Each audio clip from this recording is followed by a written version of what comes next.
So far more than 900 Israelis are said to have been killed in the past few days, and Israel's response has been swift. Thousands of airstrikes in Gaza is now cut off from all essential services, including electricity, water and food inside Gaza. It looks every bit as if Palestinians are feeling the full force of Israeli military power. Israel says Hamas is responsible for the suffering of Gaza's civilians, and its retaliation for the Hamas attacks has only just begun. Hamas has threatened to start killing its Israeli hostages. The airstrikes rolled on hour after hour. Palestinian armed groups and deterred kept up their own barrage of Israel rockets in the air. Rock. Our BBC team was in Ashdod in southern Israel, not far from the Gaza border, when a salvo came in.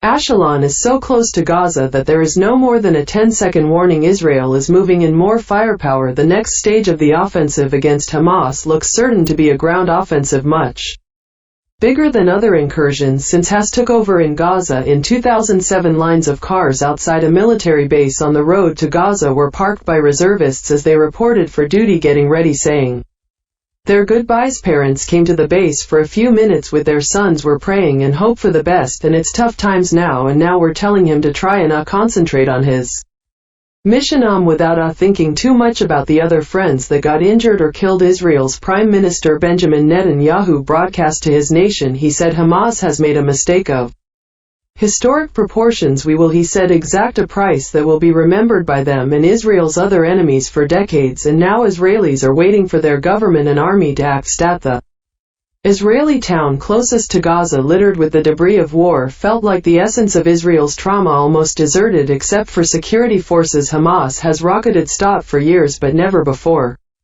stormed in. At the center of the Hamas killing ground was the police station. They broke in and used it as a firebase to shoot civilians as well as soldiers. Blood from Israel's dead and wounded smears the walls, even here in what is always a frontline town for Israelis. This was not supposed to happen. They expected their military, backed up by the intelligence services, to protect them, and the fact that didn't happen means that recriminations, but who might be responsible, have already started. But at the same time there is a strong sense of national unity with the country under attack about what happens next in the places that Hamas attacked. Israeli military as well as the few civilians left are jumpy, still shocked. A ground defensive didn't feel imminent, and in Gaza, a few miles away, casualties come into the main hospital, the first few hundred of many. Anymore it will get worse. Palestinians and Israelis once more caught on the anvil of war in a conflict a century old that is as deadly as it's ever been. And here in Ashdod this evening, so far it seems a little bit quieter, and also I'm not hearing the same level of explosions coming from Gaza as during the hours of daylight.